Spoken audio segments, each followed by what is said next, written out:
Hello friend, আসসালামু আলাইকুম। Mondal channel with my style cooking food. তো আমি আবার একটা নিউ রেসিপি নিয়ে চলে এসেছি, দেখতে পাচ্ছ। তো আমি আজকে পিৎজা বানাবো। আমার বাচ্চা দুদিন ধরে বলছে, মা আমি পিৎজা খাবো, পিৎজা খাবো। তো আমাকে পিৎজা বানিয়ে দাও। তো আমি পিৎজা বানাচ্ছি। আজ স্কুল থেকে তাড়াতাড়ি চলে এসছে, তো বারবার বলে যাচ্ছে, তো আমি বাড়িতেই পিৎজা বেশিরভাগ বানিয়ে দিই ওকে। তো দেখতে পাচ্ছ আমি 2 কাপ, ছোট কাপের 2 কাপ ময়দা নিয়ে নিয়েছি।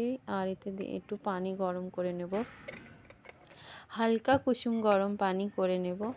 আর পানিটা আমি গরম করতে রেখে দিলাম। আর দিয়ে দেবো এতে আমি ছোট চামচের 1 চামচ মতো ইস্টটা দিলে এটা যে খুব সুন্দর আটাটা সফট হয় আর ফুলে যায়, তাই।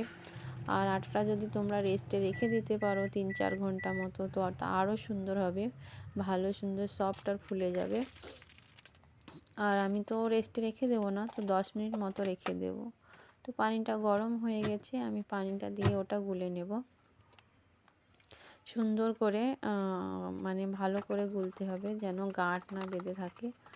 আর গাঁট বেঁধে থাকলে একটু ভালো হবে না, মানে ফুলে উঠবে না। বাটির পানিটা যে কুসুম গরম, এটাও যদি রেখে দিতে পারো এটাও খুব ভালো, তার লেগে না। বাট এটা আমি শর্টকাটে বানাবো, রেখে দিতে পারবো না, তাই।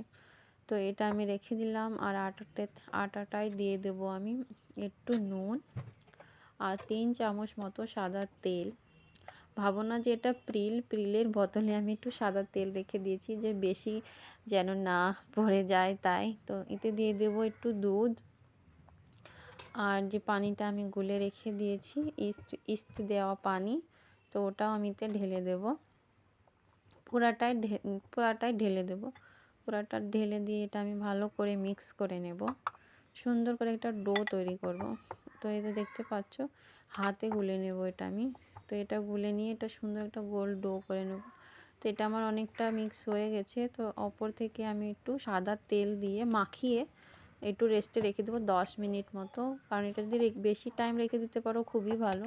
তো আমি খুব শর্টকাটে বানাবো, আমার বাচ্চা বায়না করছে। আর খুবই জিদ্দি আমার বাচ্চা, যেটা চাই সেটা চাই। তো দেখো এটা আমি 10 মিনিট মতো রেখে দেবো। তো পাশে নিয়ে নেব পেঁয়াজ আর ক্যাপসিকাম। বাস পেঁয়াজটাই বেশি পছন্দ করে, ক্যাপসিকামও অত খায় না, খালি পেঁয়াজের আর সুইট কর্ন, যে ভুট্টা কর্ন ওটার বানানো ও খায়। লেকিন এটাও আমি দিচ্ছি, একটু দেখতে ভালো লাগবে। তবু এটা পিৎজা থেকে তুলে তুলে ফেলে দেবে ক্যাপসিকামটা, শিমলা মরিচটা। তো দেখো আমি কেটে নিয়েছি। এটা একটু রোস্ট করে নেব আমি। তো কড়াই আমি রেখে দিয়েছি চুলোতে। আর একটু সাদা তেল দিয়ে দেব।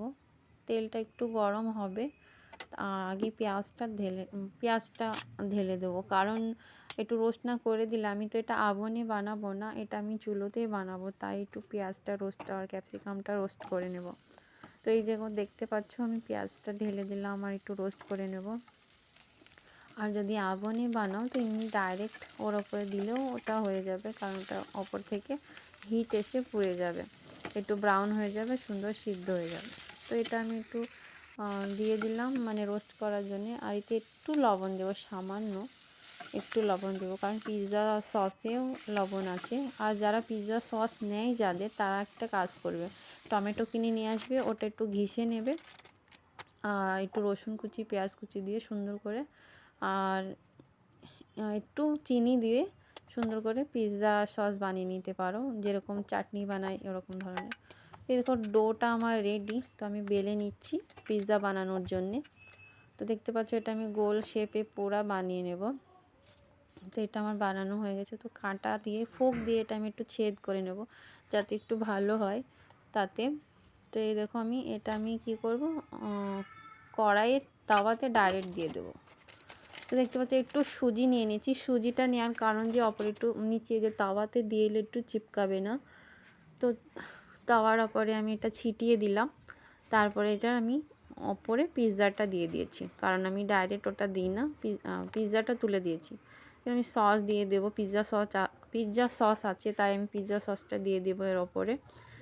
যাদের নেই তারা ওরকম করে তৈরি করে নিতে পারো, খুবই ইজি। দিয়ে আমি পেঁয়াজটা আর ক্যাপসিকামটা ওপরে ডেকোরেট করে দেবো। আর আমি যে চিজটা দেবো, ওটা আমার ছেলে যে স্যান্ডউইচ খায় সেই চিজটাই দেবো, স্লাইসটা। এটাই আমার ফ্রিজে অ্যাভেলেবেল থাকে, হামেশাই থাকে ফ্রিজে। তো তো দিয়ে দেবো, আর উপর থেকে একটু মেও দিয়ে দেবো। আজকাল সবাই মেও দিচ্ছে, যে আমরা রেডিমেড পিৎজা খাই ওটাতেও মেও বেশি আছে, মতলব চিজের বদলে যে মেওটাও আজকাল চিজের মতো হয়ে গেছে, তো মেওটা বেশি দিচ্ছে। তো দেখতে পাচ্ছ খুবই সুন্দর একটা কালার, আর খুবই সুন্দর আর ইয়াম্মি, খুবই টেস্টি। তো খুবই সুন্দর কালার এসছে, দেখতে পাচ্ছ খুবই খুবই খুবই সুন্দর। এই দেখো ঢাকা দিয়ে দিলাম। এটা 10 থেকে 15 মিনিট এভাবে রেখে দিলে পিৎজা রেডি। একদম নিচে থেকেও ব্রাউন হয়ে গেছে, দেখতেই পাচ্ছ খুবই সুন্দর। আর এটা আমি যে পিৎজা মাঙ্গাই যে মশলাটা দেয় অর্গ্যানিক আর চিলি ফ্লেক্স, ওটা আমি ফেলি না, দেখতে পাচ্ছ ওটা আমি সাইডে রেখে দিয়ে খুলে রেখেছি ওটা শর্টকাটে দেখানোর জন্য। তো এটা আমি ওপরে ছিটিয়ে দেবো, একদম অলমোস্ট বাজারের মতো, আর খুবই টেস্টি। বাড়িতে বানানো খুবই একদম নিজে হাতে। আমার বাচ্চা তো খুবই পছন্দ করে, দেখতে পাচ্ছ কেটে নিচ্ছি, খুবই গরম তো হাতে তাতও লাগছে। তো দেখতে পাচ্ছ আমার পিৎজা বানানো রেসিপি যদি ভালো লেগে থাকে তো please like comment and subscribe. তো এরকম করে ট্রাই করে বাড়িতে ঝটপটে বানিয়ে বাচ্চাদের খাও। তো জাস্ট দেখো কালারটা এত সুন্দর এসছে, খুবই সুন্দর এসছে। তো like comment please please please.